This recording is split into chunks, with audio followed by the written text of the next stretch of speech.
Bianca, Sorry. kaya pa? I'll be honest with you, medyo na-disappoint na akong kanina. Siyempre, as task leaders. Siyempre ngayon, medyo madami kang nagawa and ikaw pa yung nagsabi na ubusin na lang yung oras. I-open ko lang sa'yo, medyo na-disappoint lang ako. Is it okay if medyo maglayo muna kayo ni Dustin? May hindi pagkakaunawaan ngayon sina Dustin at Clarice sa bagong update ng Pinoy Big Brother Celebrity Collab Edition. Pinagsabihan kasi ni Clarice na kung pwede mo nang maghiwalay sina Dustin at Bianca. Kumbaga, maglayo muna sila sa kanilang comfort zone.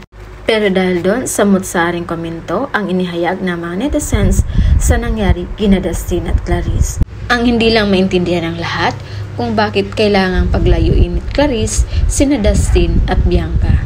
Na kung tutuusin, may mga nagawang mali si Dustin pero kasama niya ang mga lalaki kaya nga dumistansya siya. Well, si Bianca naman, nagkamali nga ito pero hindi naman kasama si Dustin.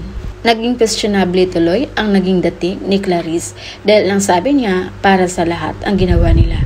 Pero pinipinpoint niya sina Dustin at Bianca. Dahil kung concern siya para sa lahat, dapat in general at hindi sa specific na tao. Kaya yung point of view natin dito guys is parang ang mali lang ni Clarice ay hinighlight niya sina Bianca at Dustin. Most of them naman sana ay nagkakamali din. Tama din naman si Dustin na sumagot siya kasi parang napasigaw na din si Clarice. Pareho namang valid yung sinabi ni na Clarice at Dustin. Yun nga lang naging frustrated si Dustin dahil siya at si Bianca lang ang pinagsabihan while lahat naman sila ay nagkaroon ng pagkakamali. Ang paraan ay umiwas sa akin. Bakit? Si Bianca nga nakausap ko, hindi ko magis, ba't ikaw pa yung mas galit?